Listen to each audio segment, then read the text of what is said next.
Belum lama ini, Meta itu menghapus banyak sekali interest yang biasanya digunakan oleh banyak advertiser. Jadinya banyak sekali advertiser yang kelimbungan. Mungkin salah satunya adalah kamu. Nah, karena banyak interest yang dihapus, berarti mau nggak mau kita semua itu harus menggunakan interest broad, baik yang kosongan maupun interest yang jumlah audiensnya itu besar. Ya karena nggak ada pilihan yang lain.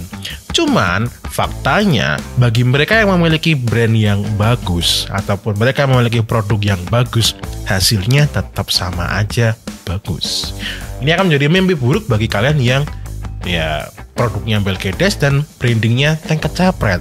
Oleh karena itu teman-teman, di video kali ini aku akan membahas ya broad audience itu di 2022 sebenarnya itu works dan bisa asalkan kalian memenuhi syarat-syarat yang udah aku sebutin tadi. Oke? Supaya iklannya kalian tuh gak kayak dukun ala Mas Tagobal Gabul. Wes, silakan simak video ini agar kamu terselamatkan.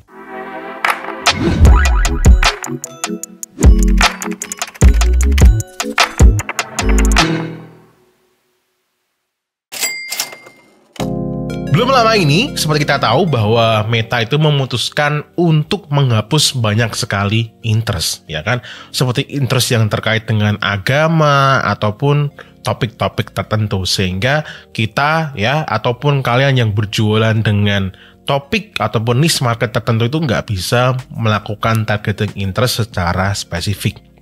Itu berita seingat aku di awal tahun 2022 atau mungkin lupa aku ya. Nanti coba tak cari informasinya. Nah, cuman itu semua bukan menjadi mimpi buruk karena nyatanya itu bukanlah suatu akhir atau bencana di Meta atau Facebook, Instagram Ads ini ya. Lalu muncul pertanyaan ya kan, apakah broad audience itu work? Maksudnya bisa mendatangkan cuan gitu.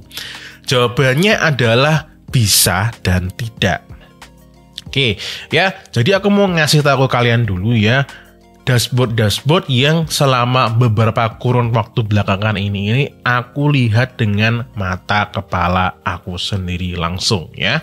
Misal nih, ada salah satu klien aku yang dia menjalankan iklan untuk brandnya dia yaitu berjualan produk solusi ya kan, dan dia di sini audiens yang dituju itu cukup gede. Aku lupa berapa pastinya, tapi ini adalah audiens broad dan kalian lihat setelah melakukan rombak ini itu bisa mencapai angka ROAS 5,65 dan pembeliannya di angka 11 juta sekian untuk di 14 hari.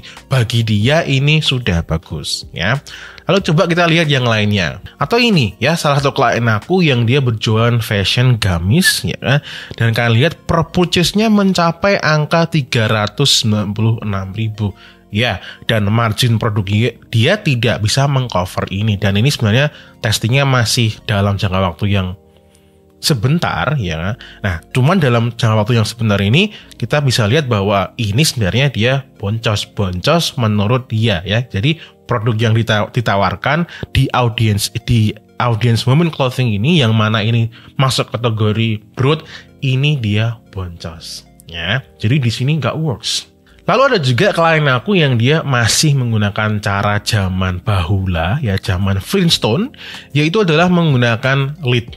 Padahal produknya adalah produk sebenarnya bisa digas menggunakan checkout di website, tapi dia tetap menggunakan lead ya. Di sini dia leadnya di harga 20 ribuan, dan kalian lihat di bagian atas di sini dia dia menggunakan audience broad yang kosongan ya.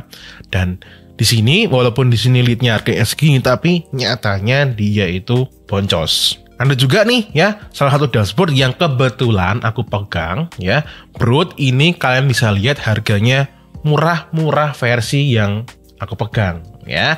Di sini memang sesuai KPI, bahkan jauh KPI-nya di angka 16.000. Nah, di sini angkanya segini dan ini tetap masuk KPI menggunakan broad juga. Nah, berarti di sini works. Nah, sekarang pertanyaannya, kenapa ada yang works, kenapa ada yang tidak gitu kan? Nah, karena ya sebenarnya yang dititik beratkan itu bukan audiensnya apa, tetapi lebih ke konten iklannya itu sendiri. Tentu nanti produknya juga ngaruh. Sebelum kita membahas lebih ke sana lagi ya, teman-teman, di sini aku mau menjelaskan lagi ya. Mungkin di sini ada yang bingung, Mas, maksudnya audiens yang kosongan sama interest yang jumlahnya besar tuh yang kayak gimana? Nah, coba aku tunjukin ya. Jadi yang dimaksud audiens yang kosongan itu kalau kalian buka adsetnya, itu di situ benar-benar interestnya itu benar-benar kosong, nggak ada isinya. Benar-benar disebut broad, kosong. Yang dirubah itu hanyalah umurnya. Bahkan ada beberapa orang yang umurnya juga dibiarin. Cuman kalau di aku sendiri prakteknya umurnya tetap disesuaikan dengan audiens yang ingin kita target sesuai dengan brand kita. Lalu yang kedua adalah interest yang memang itu jumlahnya besar, kayak women clothing atau mungkin interest yang mungkin kayak fashion accessories atau mungkin fashion pada umumnya. Pokoknya interest yang gede gitu, itu juga bisa kalian gunakan. Kan juga bisa menggunakan secara satuan doang ataupun interest secara mungkin nih ada nama-nama majalah atau nama-nama tertentu, term-term tertentu mau kalian masukkan dalam satu aset itu juga boleh ya. Intinya jumlahnya besar itu disebut broad. Sebenarnya Meta itu ingin advertiser lebih fokus ke ad kreatif daripada pusing mikirin audiens ataupun interest. Seperti tadi kita udah lihat ya, dashboard dari klien-klien aku ya, yang konsultasi maupun yang sedang aku pegang. Itu di situ kita bisa melihat, oh ternyata ya audiensnya pada gede-gede, ada yang works, ada yang cuan, ya kan, ada yang tidak. Nah di situ perbedaan variabelnya apa? Tentu adalah produknya itu sendiri. Nah cuman tentu dari produknya itu sendiri kan kita harus mengkomunikasikan. Nah mengkomunikasikannya dengan apa?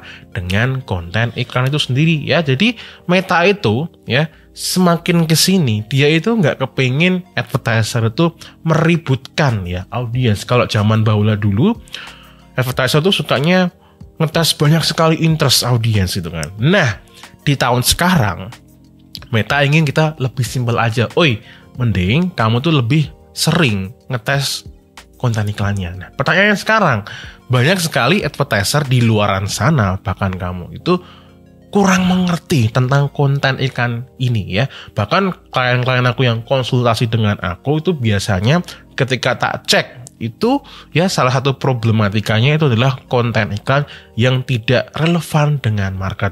Tapi jangan khawatir ya, ada fasilitas premium buat orang-orang premium pilihan yang mau ngulik di luar dashboard, karena ngulik di dalam dashboard itu adalah orang-orang gila. Teman-teman bisa manfaatkan fitur di anti dukun series premium karena di sini ada materi khusus yaitu tentang ad content mastery. Jadi teman-teman di sini bisa memperdalam lagi tentang konten iklan yang relevan dengan audiens itu yang kayak gimana. Nah, terus nanti insight ini bisa kalian terapkan untuk bikin konten iklan yang lebih relevan dengan market lagi. Apakah setelah lihat ini nanti hasilnya bisa lebih bagus? Tidak pasti, tergantung seberapa cerdas otak kamu memanfaatkan insight ini. Nah, kalau teman-teman kepengen, dan tentunya juga masih ada materi-materi yang lainnya yang bisa kalian dapatkan di Anti Dukun Series Premium ini ya. Silakan kalau teman-teman punya duitnya, mau ngulik di luar dashboard, terutama konten iklan supaya nggak terlalu ribet ngurusin audiens. Nah, teman-teman bisa check out di link ini ya.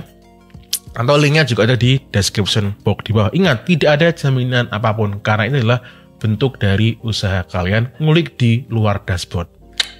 Terus ngerti nggak sih kalian caranya si Meta ini ya bekerja dalam iklan? Maksudnya gimana sih? Jadi kalau kita lihat bagaimana algoritma gitu kan, si iklan ini bekerja nowadays ya, hari ini.